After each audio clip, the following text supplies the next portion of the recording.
Šį kartą apie dėkojimą. Niekada kažkaip savo nesusimastydavau per daug apie tą dėkojimą. Žinau, kad dėkojimas yra reikalingas ir ypatingai tikėjime, dvasiniam gyvenime tas dėkojimas yra labai svarbus. Nes dėkoju, vadinasi, aš pastebėjau. Esu dėkingas už tai, ką turiu, už tai, kas yra man duota. Bet žinoma, dėkingumas labai svarbus, bet kad nesustotume vien ties žodžiu ačiū. Ir ką turiu omeny? Pavyzdžiui, jeigu yra santykis tarp dviejų žmonių. Pavyzdžiui, žmonės gerbia vienas kitą, myli, yra svarbus vienas kitam ir savo elgesiu tą nori parodyti. Pavyzdžiui, tau kažką padovanojo, tai žinoma, kad pasakai ačiū, ten kažkaip ypatingai atkreipi dėmesį. Bet manau, kad irgi labai gerai aiškiai ir žinom, kad jeigu santykis yra ypatingas, artimas, kai nėra ieškoma ten, nežinau, nesinaudojam to žmogumi, bet matom tą žmogų kaip unikalų kūrinį, kuris tau yra padovanotas šiame gyvenime ir kiekvieną taip turėtume matyti ir nevertinti, nestengtis neišnaudoti. Na, visiškai, ne tai, kad stengtis, bet visiškai negalima išnaudoti kitų žmonių. Tai va, ir grįžtant prie to santykio.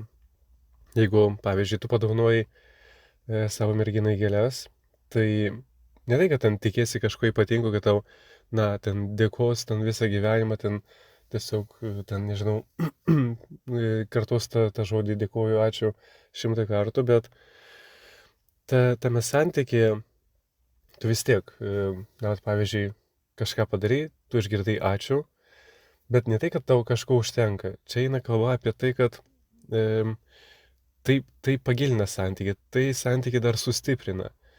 Ir tai ne ta prasme, kad aš laukiu atsako, kad lygiai tą patį arba dar daugiau man turėtų padaryti. Ne apie tai eina kalba visiškai. Galbūt bus aiškiau, ką turiu omeny, kalbant iš dvasinės pusės, iš būtent aš ir Dievas, dvasiniam gyvenimą, kaip tai atrodo. Apie dėkingumo maldą. Pavyzdžiui, tu jautiesi dėkingas Dievui, kad esi sveikas. Tu jautiesi dėkingas Dievui, kad laimėjai loteriją ir ten dabar esi labai turtingas žmogus. Ir ten begalė kitų gali būti pavyzdžių. Netgi gal užsakei mišias, padėkojai ten, kad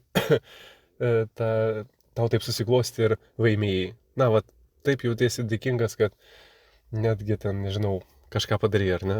Užsakei mišias kaip pavyzdys. Bet santykė su Dievu to neužtenka, kad mes padėkojom. Žinoma, ten žmonės kartais ir sako, kad ten esu dėkingas Dievui už viską, bet gerai, esi dėkingas Dievui už viską, ką tau davė, bet to neužtenka. Tai yra gerai dėkingumas, bet to neužtenka. Ką turiu omeny? Kur tos dovanos ir kur tas dėkingumas veda tave toliau. Jeigu tai, ką tu gavai iš Dievo, pasilieka vien to, kad aš gavau ir ačiū, ir tai yra dabar mano, tai ne viskas, tai dar ne pabaiga. Ir to neturi užsibaigti. Jeigu tu esi dėkingas, gauni kažką iš Dievo ir tą vertini ir pastebi, tai turi tarnauti ir kitiems žmonėms.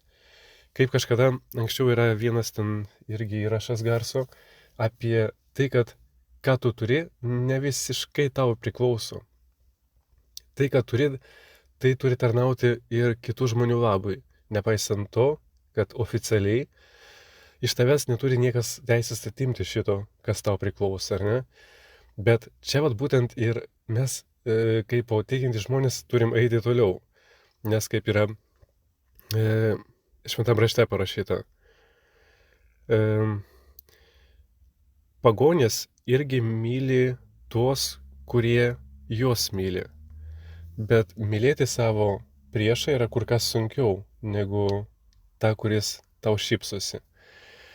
Tai aš neskaitau, bet iš atminties esmė yra tokia. Ir lygiai taip pat su mūsų dėkingumu. Man tai buvo kažkaip irgi, nuo ją minties apie tai nesusimastydavau. Tai galvoju, kad tu jau esi toks fainas, kad padėkojai. Bet to neužtenka, ar ne? Vat mokėti tą dovaną naudotis ir dalintis. Palaimingiau yra duoti, negu gauti. Ir va būtent kas vėliau eina su to, po to tavo ačiū. Ar tu moki padaryti tai, kad tai tarnautų ir kitiems. Ir pavyzdžiui, tai būtų, tu gyveni, ten paprašy, kad tau, paskolintų kažkokį daiktą, ar ne, kuris tau turėtų padėti atlikti tam tikrą darbą. Ir tas daiktas tarnauja tau pačiam, bet kartu ir tarnauja galbūt tavo pažįstamam, kuris pamatė, pavyzdžiui, tokį labai ūkišką pavyzdį, visiškai galbūt paprastą, paskolinai kastuvą iš savo brolio, kuris tiesiog tau paskolino be jokių pinigų. Ir vėliau ten kažką iškasi savo daržę ir kaimynas pamatė. Ir tu jam jau išnuomavai. Ir šiuo atveju dėkingumas tas būtų, kad man duota už dyką, tai aš lygiai tuo pačiu turiu, irgi mokėti pasidalinti ir su kitais. Žinoma, tas pavyzdys, jis nepapildo galbūt pilnai tos minties, kurią aš turiu omeny, bet bet kokiu atveju, kad mūsų dvasinis gyvenimas nebūtų vien sustotų ties ačiū, kad aš esu dėkingas, ar ne? Nes nedėkingumas, tai žinoma, kad nėra labai gerai. Tai netvarka, kai žmogus nepastebi, nėra dėkingas, tarsi jam viskas priklauso, taip turi būti. Aš gavau, aš užsidirbau, toks likimas, man pasisekė, o kiti kaip kiti, ar ne? Na ir šiuo atveju, manau, kad pritarsit tam, kad ties žodžiu ačiū neturėtų pasibaigti. Lygiai taip pat ir apie kaupimą, kai pripratę esame pataupyti ir turėti juodai dienai, atidėti rytdienai. Ir vėlgi apie tą nemokėjimą būti, išlaikyti tą aukso viduriuką, bet kai mes linkstam į kraštutinumus, kai viską išleidžiam visiškai negalvodami į ateitį ir nuolat kaupdami. Ir kalbant apie tą dėkingumą, dėkoju, kad turiu, bet kartu ir tas šventosios dvasios veikimas turėtų mumise pasireikšti, kad kaip aš netgi galbūt manęs, kai niekas neprašo, mokėti pastebėti, kas galbūt stokoja, kam yra reikalinga pagalba. Nelaukti gavėnės, advento, bet paprastai galbūt irgi nesitikėti kažko daug. Žinoma, būti atviram ir pasiruošusiam, galbūt jeigu iš tavęs bus pareikalauta ir daug, bet kokiu atveju tokie maži dalykai. Ir nekalbu vien apie materialinius dalykus, bet ir apie laiką. Kai esi galbūt pailsėjęs, kai turi jėgų, tai tą savo potencialą kažkaip pasistengti išnaudoti, kaip aš galiu padėti kitam, kaip aš galiu pasitarnauti, kur aš galėčiau galbūt savanoriauti. Arba, dieną savo pradėti maldą, kad Dieve, šventoji dvasia, vesk mane per visą šitą dieną, kad aš pastebėčiau ir būčiau tavo įrankiu, pastebėčiau stokojantį, pastebėčiau žmogų, kuris laukia ir kuriam reikalinga pagalba.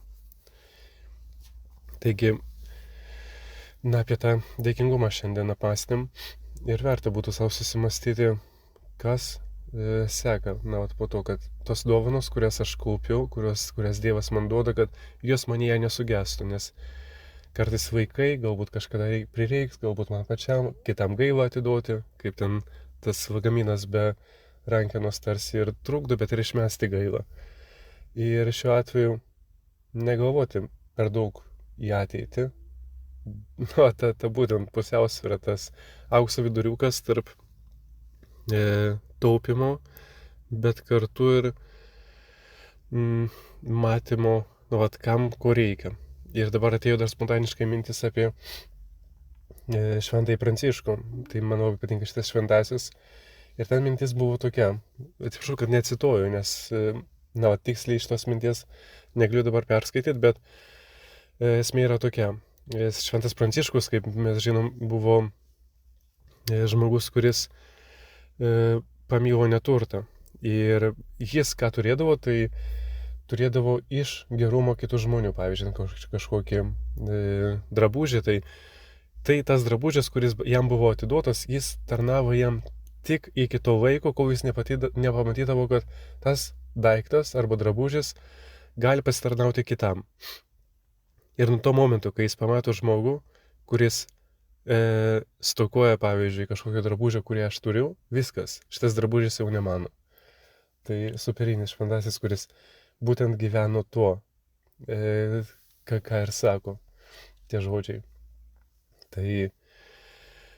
Tai va tiek. Žinoma, ir dėkojam, pastebim, bet ir galvojam, kaip galima būtų apdovanoti kitus, nes Dievas duoda tau dovanas ir kartu sako, tai ne vien tau.